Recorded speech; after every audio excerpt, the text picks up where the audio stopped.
At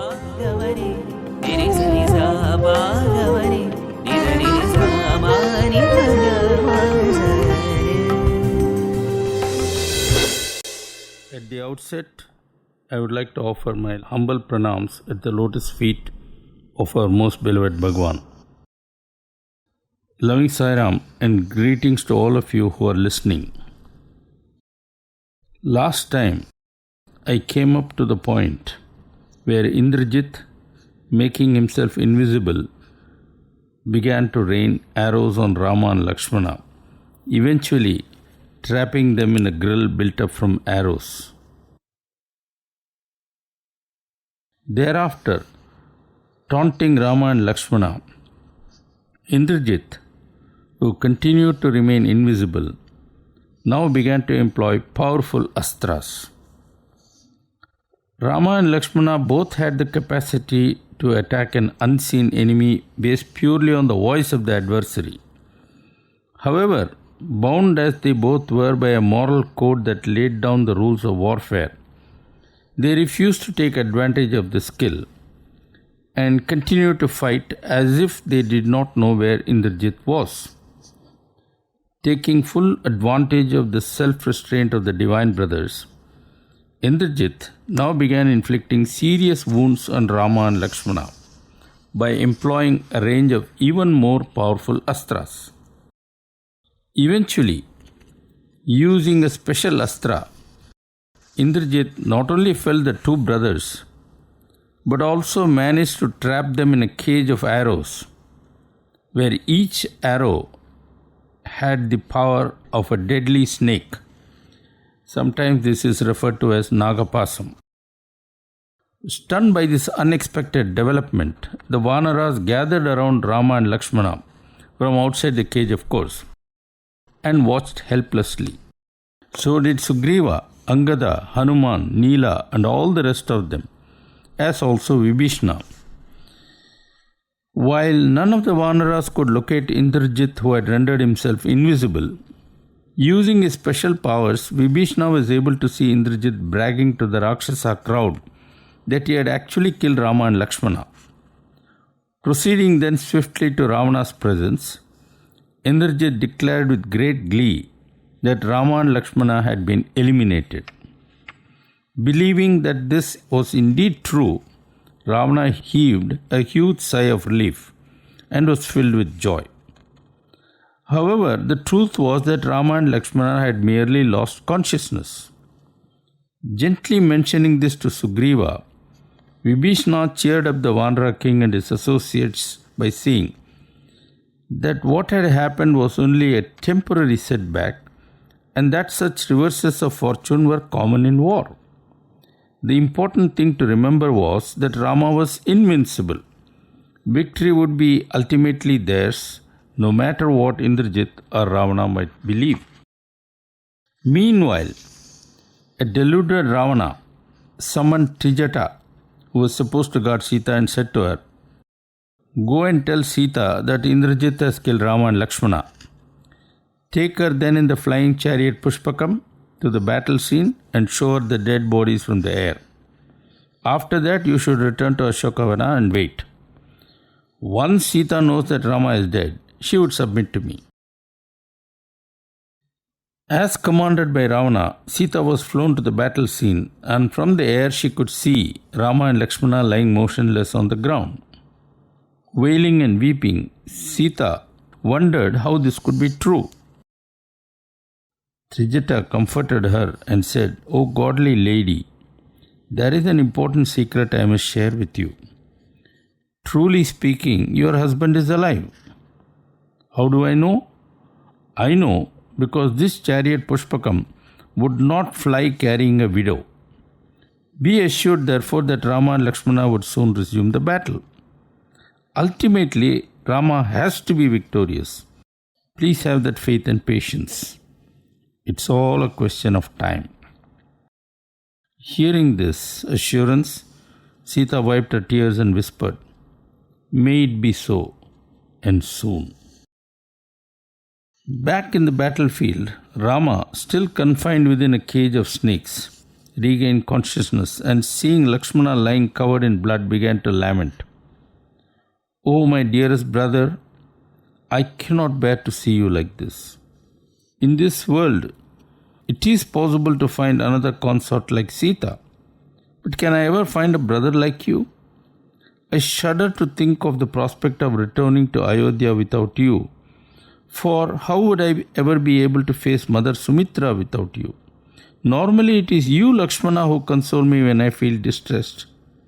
Without you, what would I do now?" Turning to Sugriva, who was outside the cage, Rama said, "Dear friend, I gave Vibhishana my word that I would crown him the king of Lanka. I have to keep that promise no matter what. As for you and the Vanara army, all of you have already taken enormous risks on my behalf, and there is absolutely no need for you to face further dangers. I therefore suggest that you, along with your entire army, return, cross the sea, and go back to your homes. You promised to help me, and that help you have rendered in full measure. You have no more obligations and can therefore leave immediately." Just then Vibhishana, who had gone tracking Indrajit, arrived on the scene, mace in hand. Noticing the prevailing gloomy mood, Vibhishana made inquiries, and when he learnt about how Rama and Lakshmana lay injured in a mesh of arrows, he too became distraught. It was a development that no one had expected, and for a while everyone was clueless about what should be the next step. Summoning courage, Sugriva then said to his father-in-law Sushena, "Father, with the help of a big enough group of Vanaras, please take the injured Princess Rama and Lakshmana to Kishkinda, where they could recover in peace. Meanwhile, I shall wage war, exterminate Ravana and his cronies, rescue Sita, and bring her back." Hearing this, Sushena replied, "A long time ago, there was a bitter, prolonged, bloody war between the Devas and Asuras. Inevitably, there were huge casualties, but sage Brihaspati was able to restore not only the wounded, but even revive the dead back to life. This he managed to do with the help of a special herb called Sanjeeva Karni that is found only on two mountains named Chandragiri and Dronagiri. Two Vanaras named Sampati and Panasa know where those mountains are. Take guidance from them and send Hanuman to those mountains to fetch the required herb. Once that is done, Rama and Lakshmana can be revived in an instant. After that, you would see how quickly the fortunes change in this war." Meanwhile, something strange and totally unexpected happened. Garuda, the carrier of Lord Vishnu, appeared as if from nowhere, and the instant he showed up, all the snakes forming the cage in which Rama and Lakshmana were trapped vanished without a trace, since Garuda, the king of eagles, was the number one enemy of snakes. Freed thus from the power of the Astra, not only did Lakshmana, who hitherto totally unconscious, awaken instantly, but more importantly, both brothers recovered fully from the grievous injuries they had earlier suffered. Full of love and gratitude, Rama said to Garuda, "O glorious one, who looks so wonderful with all your jewels and garlands, when I see you, I get the same joy and thrill as I do when I see my father. Who exactly are you?" Garuda smiled and replied, "O Prince, Garuda is my name. Let us say I am your dear friend and I came to be of service to you because I just could not bear to see you the way you were. Right now, please do not ask me any more questions. My duty performed, allow me to leave. Finish the task ahead, and the day would come when the eternal relationship between you and me would become evident."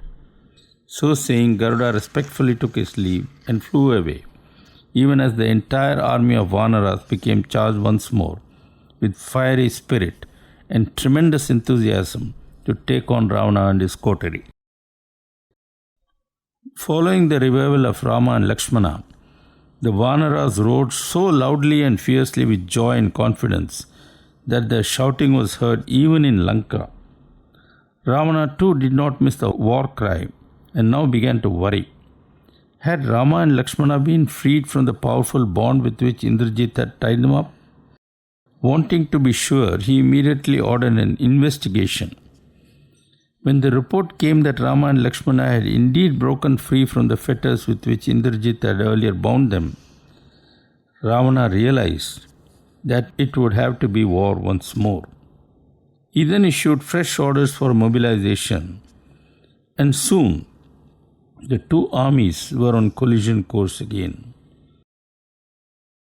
In the fierce battle that ensued, the first major casualty was Ravana's commander-in-chief, Dhumraksha, who was slain by Hanuman. Next to go was Vajradramshtra, who fell to Angada. Slowly but surely, the tide was beginning to turn against Ravana, with Akampana being eliminated by Hanuman and Prahasta falling to Nila. With Prahasta gone, Ravana decided that it was time for him to enter the battlefield personally. And he did so, vowing to cover the earth with the blood of the Vanaras. For the first time, Rama saw Ravana from relatively close quarters. Amazed by the power he radiated, Rama said to Vibhishna, "I am struck by the extraordinary glow of this king of Rakshasas.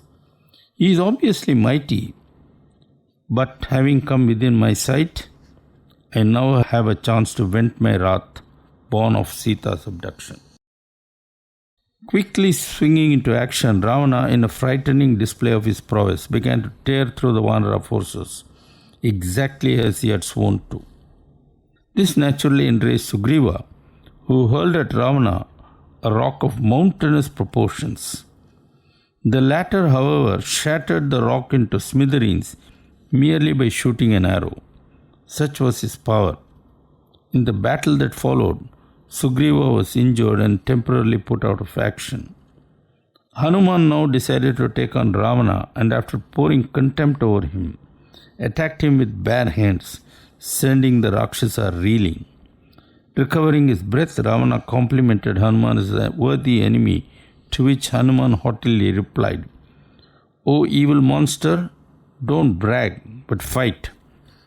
That infuriated Ravana, and in the fist fight that followed, it was Hanuman's turn to be overwhelmed by the blows struck. Having subdued Hanuman, at least for the while, Ravana then drove his chariot towards Nila. But before knew what was happening, the wily Vanara leapt onto Ravana's chariot and positioned himself on top of Ravana's standard.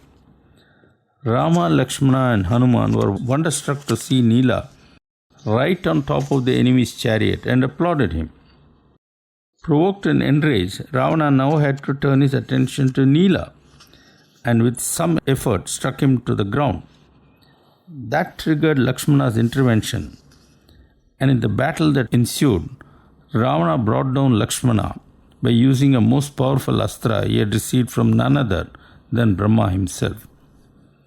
The battle now became a melee, with Lakshmana, Hanuman and Ravana all becoming involved and fortunes fluctuating.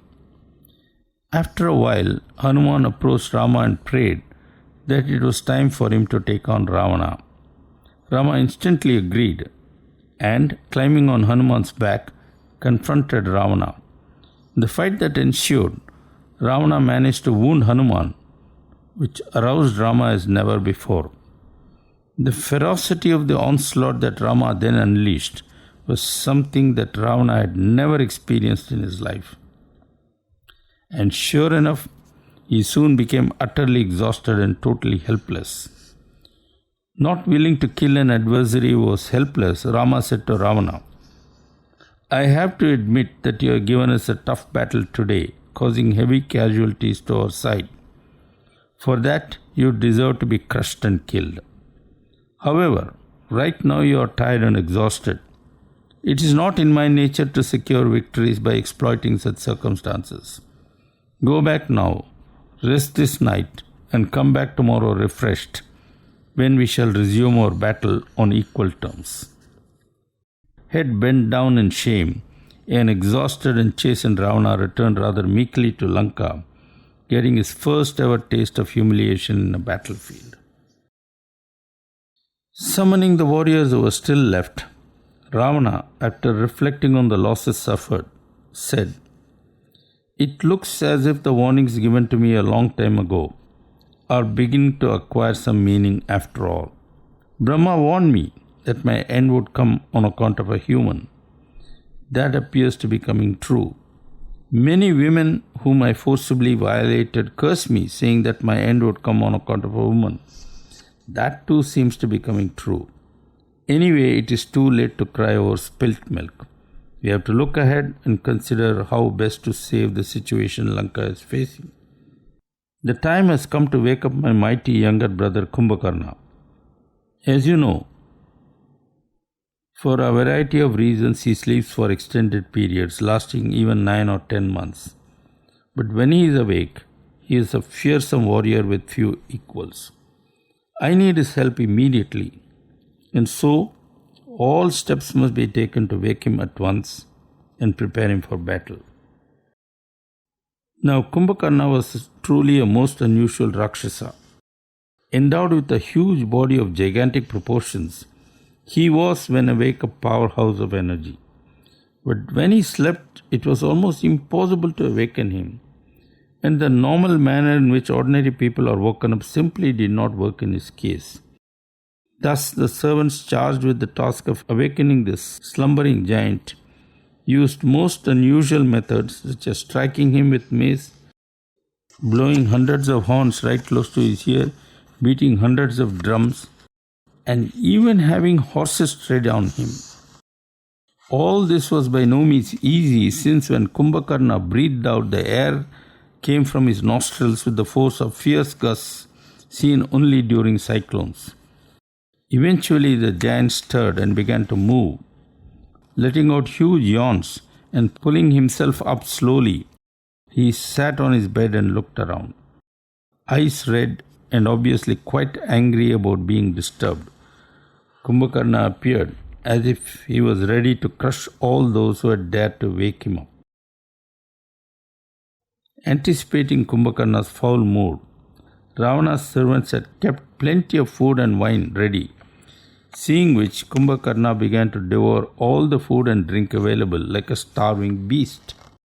Finally, when the giant seemed a little calm and ready to listen, Upaksha, one of Ravana's ministers, charged with waking up Kumbhakarna, said with folded palms, "Rama is attacking Lanka and the city is in danger.